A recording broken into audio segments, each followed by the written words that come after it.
All right, perfect. Welcome back. I appreciate you guys joining me on the Business Exit and Acquisition Playbook podcast. Today, I've got a long-term friend, one of the best business brokers out there. I've known Russell for a long time. I don't know how long it's been, 5, 6 years or Yeah, so. easily. Yeah, Yeah. it's been a while, but Russell is the go-to business broker. He does a lot of transactions, a lot of volume, good contact for you guys to know if you guys, especially if you guys are looking to buy something in Florida.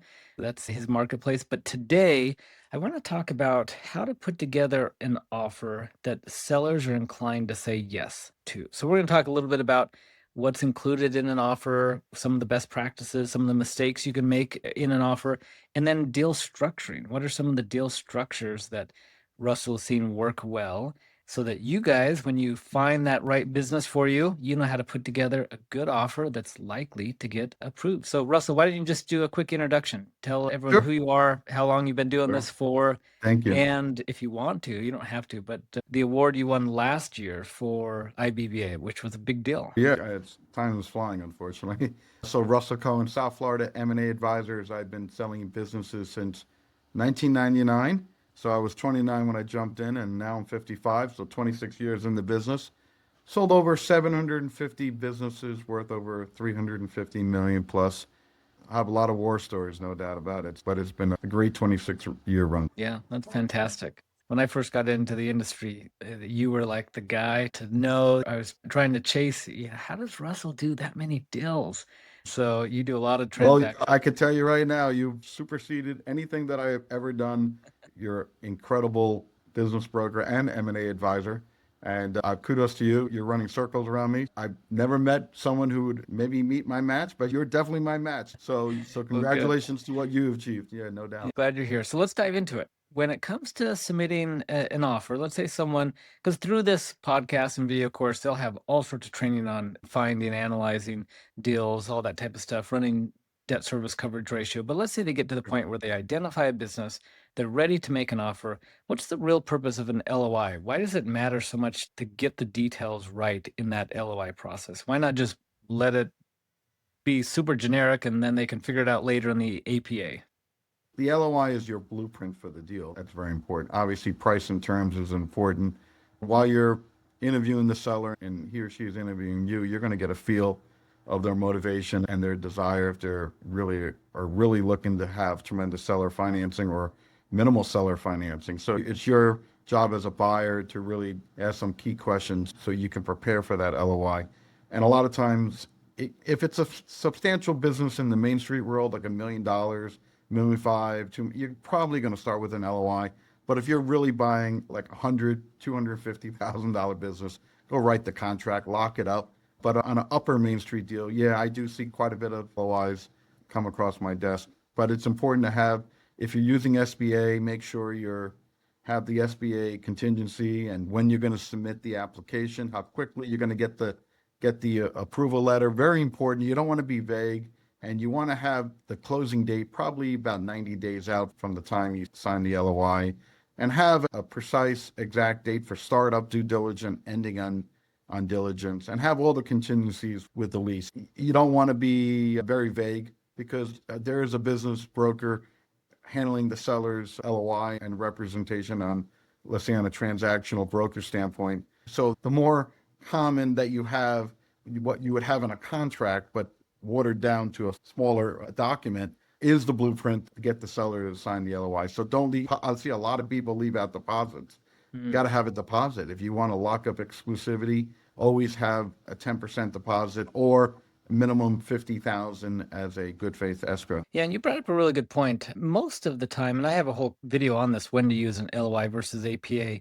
Most of the time, at least for me, in the small kind of Main Street deals under $1 million, we just go straight to the asset purchase agreement. We skip the LOI altogether. I know on bigger deals, it's a little bit more common, but the LOI is really just a starting point. It's just the beginning to set the expectation and the tone. If it's a smaller deal, I'm always suggesting we go straight to the asset purchase agreement. Is there a general rule of thumb that you run by when to You differentiate know, the and LOI versus APA? I try to go to a contract as quickly as possible. When I know if there's an attorney involved with the buyer, then chances are they may not use our standard contract. So it just all depends. If the buyer does not have an attorney, then I can go ahead and use a contract. And of course, we're going to refer business transaction attorneys that know the standard asset purchase agreement or around a business transaction LOI. So you really got to look at the situation. If they already legaled up basically and they got an attorney and it's a pretty substantial deal, then it's probably going to go LOI. But it's great to have a contract because you got a commitment from the seller because an LOI is non-binding. A seller can back out of it. So you're spending all this time and money and accounting and attorney. Get a contract, even if it has to be an attorney-drawn contract. That's your last resort. But yeah, you don't want a seller to back out because if you give a reason for seller to back out, they'll back out. Yeah, the way we do our asset purchase agreement is it gives the buyer the flexibility of an LOI, but it's binding to the seller so they can't back out or they can't accept another offer. But the buyer's still protected because they still have contingencies. They still have due diligence periods to get through. They still have all the protections that the LOI does, but they can move forward with confidence knowing that they can put an earnest money deposit down. They can spend some money on due diligence. No one's coming along to snag that deal and pull a rug out from under them. Yeah, exclusivity is important. If you're going to do an LOI exclusivity with a deposit, so many times that I see LOIs without deposits, and that's just a buyer just not even thinking about it, or they're getting advice not to give a deposit. Yeah, so let's talk about that. Let's talk about what you would expect to be included in an LOI and then what some of the things are that you often see that are missing. Okay, let's start with what's considered a strong LOI. Key components. What do you want to see? We want to see the exact price. We don't want to see a range. We want to know if it's cash or if there's some seller terms and the length of the note. And we want to know if it's personally guaranteed, right? Because that's important. That could be left off an LOI very easily and a personal guarantee with a lien against the business. If it's an SBA loan, we want to know it's going to be like a 90-day closing. We want to know when that application is going to get handed in. We want to know when you're going to get that commitment letter. Give us a time frame on that. It's important because when you hand in the application, that dictates the SBA loan. If you get it in within 21 days, you have a chance of closing within 90 days. If you hand it in a month and a half, you're going to miss the closing date, and then you have to beg the seller to sign an extension. You may not get that extension. So it's important to have that in there. You got to have the due diligence time frame, 3 to 4 weeks, let's say, and you got to have the lease. You got to talk about, is there enough time on the lease? Does it meet the expectation of an SBA loan where you have to potentially get some options? So there's a lot of little minefields in a business transaction. I'll add a couple more things on there that I like to see. You had mentioned before earnest money deposit. You can't expect to be exclusive with no earnest money deposit or real consideration. I'll get LOIs that have none of that in there, but yet they want all the exclusivity, which isn't fair. They tie it up for some 90-day period of time and aren't really willing to make any type of an earnest money deposit. I like to know who's holding that earnest money deposit. Is there a third-party escrow company involved? Is there an attorney that's going to be acting as that? I also like to see a couple other things, and you can comment if you prefer to see these now or later, but I want to see how inventory is being handled. I don't want the surprise that they're saying, we're going to pay you, I'm just making it up, $700,000, yet there's a big gap between how much inventory is included. Is the inventory included? I've taught people that inventory is always factored into the deal. You're not buying a business for a multiple of earnings plus inventory, but we want to have it spelled out as to how much inventory is normal levels, what's expected to be normal levels of inventory. And we want to make sure that it's included in there so that the seller doesn't somehow think that, oh, they're going to get paid for the inventory after on top of the purchase price. So I also, Yeah. yeah, I also like to see what sort of due diligence, and you'd mentioned this, a due diligence time period, like a defined period. I don't want this open-ended due diligence goes until closing. But I also would like to see what sort of due diligence documents do they want to see. So we have a general starting point to see what sort of due diligence items, as well as contingencies. What sort of contingencies, SBA financing, lease assignment, franchise approval, whatever those contingencies are.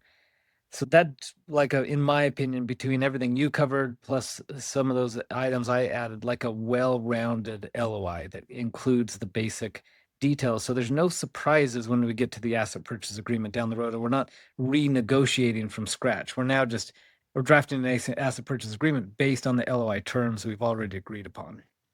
And a lot of valid points you just said, and a lot of times when you're buying like a construction company or you're buying a beauty type business where there might be gift certificates, you might want to mention the credit for gift certificates for the beauty side of it. And if you're doing construction, there's a percentage of completion, there's deposits on jobs. You have to write something in the LOI that will let the seller know your intentions, because you do not want to leave that up to the contract, because seller might be thinking differently. Yeah. It's better to be more detailed, to express what you're doing. Obviously, it will get legaled up once the attorneys get involved and go into greater detail, but these points are very important. We try to avoid surprises, no doubt about it. Yeah, that's an excellent point. Gift card, the liability, who's handling Yeah, that? Is there prorations, work in progress, how yeah. those are being prorated? The more we talk about it, it just feels like you might as well go to the asset purchase agreement that has all of this stuff to begin with. Exactly. Listen, a Yeah. lot of times people have to buy the stock, right? There might be government contracts involved, and you have to have an LOI. Right now, I'm selling a cabling contractor. It started with an LOI for 900,000, but it's a stock purchase agreement, so we couldn't go to a contract. But in the LOI, you could defer the contract to a later date after due diligence, or you could push the contract to be signed and worked on immediately and then go into due diligence. So it just really all depends. Like I said, you want the seller committed, no Yeah. doubt. Yeah, that's really why the buyers need a good team to help them determine when is it appropriate to do LOI versus APA versus anything else, like you said, a stock agreement. So, talking about some other things that are included in the LOI, besides the actual language, because that's what we've really talked about here is the language in the LOI. From my opinion, I like to see a couple other things, and you can chime in here and tell me if you've found this to be successful. But when I have a buyer that's submitting an LOI or an APA, either one, this really the same principle applies. I like to have proof of funds. I like to show that they've got the down payment. I like to show a pre-approval letter. I like to see some sort of a almost not a bio background, but some sort of like a justification for why the buyer is a good fit. Are they local? Do they have experience? In other words, how do we build confidence in the seller that this is a good buyer? Not only do they have a good LOI, which is important, but do they have the confidence? Do they have the background, the funding, the training to actually get this thing across the finish line? Anything else you'd add to that that you'd like to see in a good like buyer package? When a buyer inquires, especially on a larger Upper Main Street deal, they have to qualify with a bank letter or proof of funds and provide the background. And a lot of times we're going into a Zoom call and then a face-to-face meeting. So a lot of times I don't like a buyer submitting an LOI sight unseen. In my world down here in Florida, I want to make sure that the buyer has met the seller and they have done the multiple calls. And if they're local, then let's meet the seller. And so by the time the seller may not like the buyers, perfect example, I'm selling a coffee distribution business, 1,400,000. And we thought we had a great meeting, and we have another meeting set up for Thursday. And the seller says, wait a minute, I don't like the buyer I just met. I want to see what's coming up on Thursday. So by the time we get through qualifying, doing the calls and doing the meeting, they know if they feel comfortable with the buyer. And so when that LOI or contract comes in, they should have confidence that they're either going to go SBA or they're financially capable of buying the business. And they've already expressed their background to the seller in person or on a call. And listen, not every seller is going to like the buyer, and they are okay to choose who they want to sell their business to. So we're very hands-on approach here, and I like for the seller to meet the buyer on Zoom or in person to make sure that everything is going in the right direction. Yeah, I like to follow the same process. Sometimes I'll get LOIs from people that I've never talked to. They see the listing, and you can tell they're just like blanketing out. They're sending tons of LOIs on anything and just seeing what sticks. And the challenge with that, like, all the points that you mentioned, I agree with. But the challenge also with that is when I present an LOI, I want there to be a face to the name. I want there to be a personality behind that LOI. And ideally, that can't be done unless the buyer and seller have at least met via Zoom. And not only that, it shows that the buyer's making a really honestly a rash decision. They just don't know enough unless they've had a chance to go through and meet and ask questions and meet the seller and get to know, is this business a good fit, and are they as a buyer the right fit for the business? And so I highly recommend, exactly echoing what you said, buyer and seller need to meet before that LOI is presented so that when the seller gets that LOI, they're like, oh, yes, I remember so and so. They were friendly, they were nice, or to your point, maybe they didn't like them.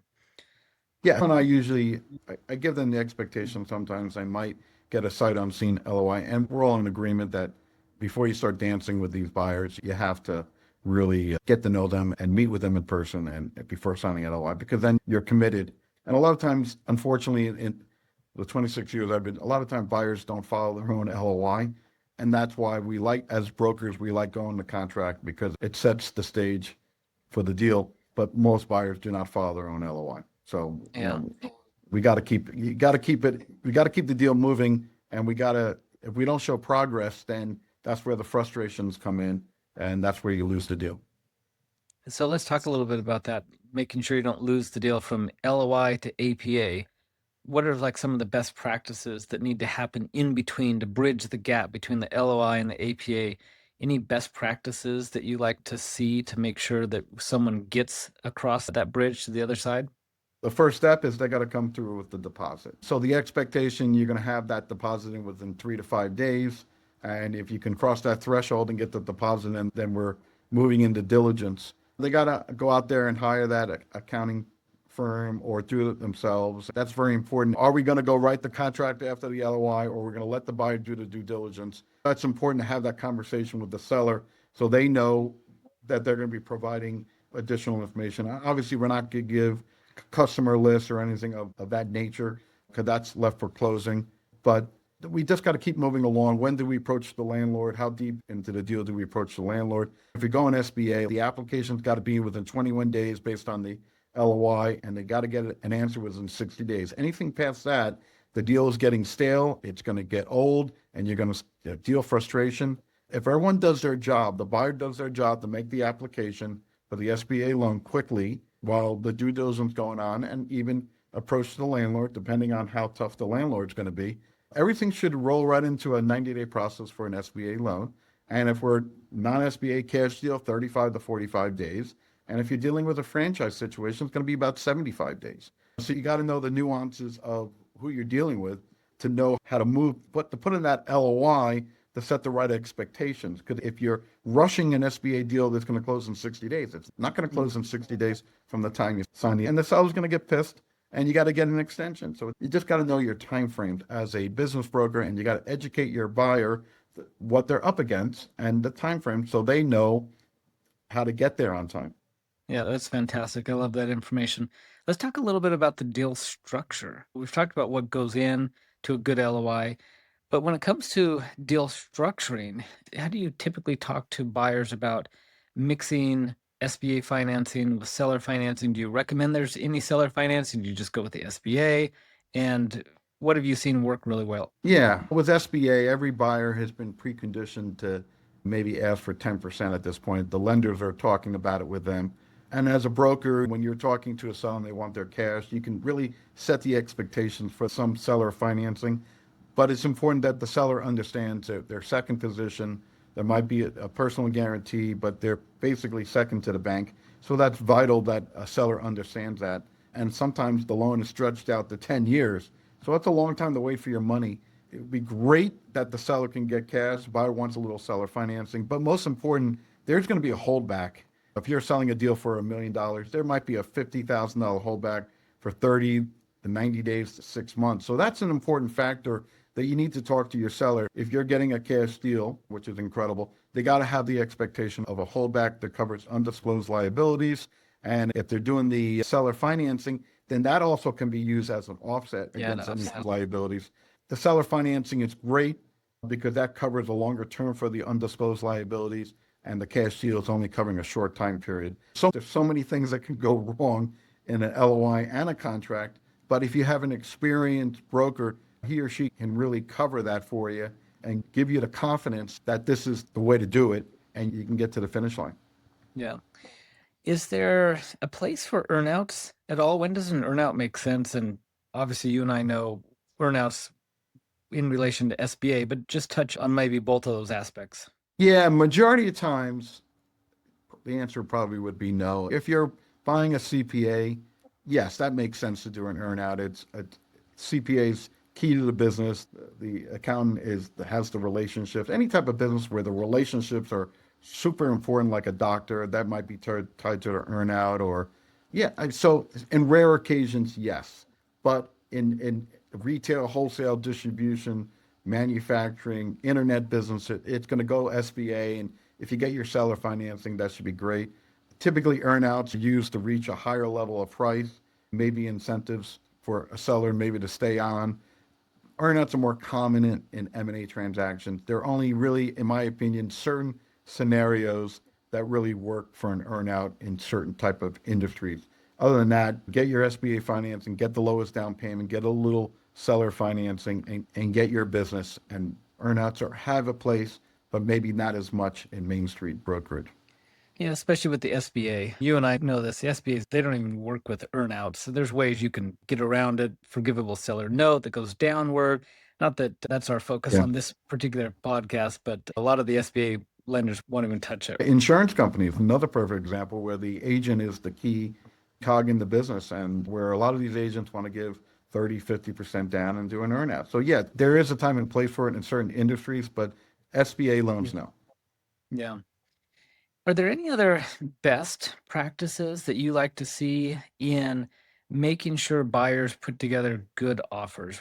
Anything else that a buyer would want to know about what they can do to really stand out or make themselves look better than just another LOI in the mix? If you really want to stand out, obviously go to contract, right? Because that's the most seriousness of making an offer. But there's sometimes circumstances that prevent you from doing that. So obviously prices is a very important, obviously it's key. Seller wants to cash out as much as possible because they're paying a broker 10%. They got capital gains of 15 to 20%. They have to pay off the business free and clear. So there's a lot going on in the mind of the seller and they're not netting as much, and certain states even have higher taxes. So as a buyer needs to understand what's going on in the mind of the seller. This is their life work. And listen, a motivated seller, you might be able to get some more financing, but if you got a real unique business that makes lots of money, a lot of these sellers are not really motivated. They're making money. They're very happy. If the right situation comes in, they will sell the business at the right fair multiple. So you got to price it right. Very important. And it has to be a win-win situation for both parties. That's very important. And a precise LOI like I said, with all the contingencies, so there's no surprises. And every industry has different nuances. It's important to understand those nuances and make sure it's incorporated in the LOI or the agreement, because that's what you're trying to avoid. But a nice deposit, a due diligence time frame, start and finish. You got to have the landlord. You got to be prepared for personal guarantees, right? That's important. A lot of, especially in Florida, everyone has to sign a personal guarantee. So yeah, you got to have the right LOI with all the right terms, all the right contingencies, within a reasonable time frame to close, because you want to avoid deal fatigue. That's how you lose your deal, is on deal fatigue. Yeah, and you bring up a good point. Some of the fees you got to think through. You'd mentioned capital gains, broker fees, paying off debt. So sometimes when you get these buyers who want to put 5% down and then 95% seller financing, they don't realize that just the math just doesn't even work. There's more fees involved than that for the seller, making it impossible for them to even sell it at such a low down payment. Yeah, I've been doing this long enough. It used to be 20% down for SBA and a business netting $500,000. I would think you should pay dollar for that earnings that you're getting. But now the buyers are putting down 75,000. They're over leveraged. Balance sheet's upside down. It's very dangerous. You know what I mean? Buyers try to get the highest cash flow and try to get the biggest loan. That is not the best thing you can do. The best thing you can do as a buyer is find an industry that works for you, okay? That you love the industry because you're going to work crazy amount of hours, okay? But buy a business where you feel with your talent that you can grow it. And if you can grow it, you don't have to pay crazy multiples for a business, because that debt service is very daunting, especially with higher interest rates. So find a business that's in a very good comfort level with an SBA loan, and it'll be a lot cheaper to grow the business with hard work instead of paying someone for their cash flow and paying a 3x multiple and being a 10,000 a month debt service or 20,000 a month in debt service. Tone it down a little bit. Don't go for the fences. Go with something that can work for you and use your talent to grow the business. and you'll win. You won't have the pressure of that 10,000, 20,000 a month debt service. I see it all the Yeah. time. It blows my mind. Yeah, and you bring up an excellent point. These guys who come in over leveraged online, you get all these social media gurus talking about buy a business for $0, zero down. But basically, what they're saying is buy a business at 100% debt. 100% debt is not safe. The whole point of buying a business rather than starting a business is the low risk. It's proven, it's got historical performance. You introduce 100% debt where you're completely over leveraged, and you just killed the whole point of buying a business, which is lowering the risk. Now you introduced a significant amount of risk because you're over leveraged. So I agree 100% with what you said. Tone it down, buy something where you can not be over leveraged, use some debt, but not so much that you're trying to just kill yourselves. And the amount of stress now to learn a new business, learn a new industry sometimes, service the debt, and hope that nothing goes wrong because one bad month or two and you're over leveraged, and man, it could be a disaster. Yeah, and unfortunately, a lot of people, when they buy the cash flow, they felt like they bought the cash flow. So do I need the work? Yes, you need the work. You need the work harder than the owner has ever done. You're learning a new industry. You have to go to work. You have to work the business all the time. So you're Live, telling me I sleep, can't and buy a eat and business for breathe. zero money down and absentee?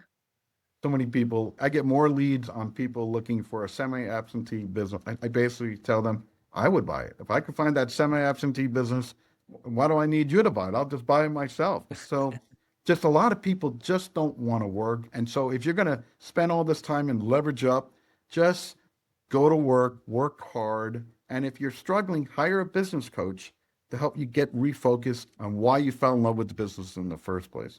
But yeah, I've seen people do SBA loans or buy a business and they don't, the seller calls me up, the guy hasn't shown up, the buyer hasn't shown up in 30 days. I'm like, that's not how the buyer presented themselves. So it's unbelievable. We're always going to see that. But yeah, if you go to work, work hard, you're going to do just fine. But Yeah. also just watch out for that leverage. Yeah, this has been great. In case anyone wants to reach out to you to have you help them buy a business in Florida, just share your contact. What's the best way for someone Sure. to get in hold of you? Yeah, thank you. My website is southfloridama.com, rcohen at southfloridama, and my cell phone is 954-646-7651. Thank All you. right, perfect. Thanks so much. Thank you.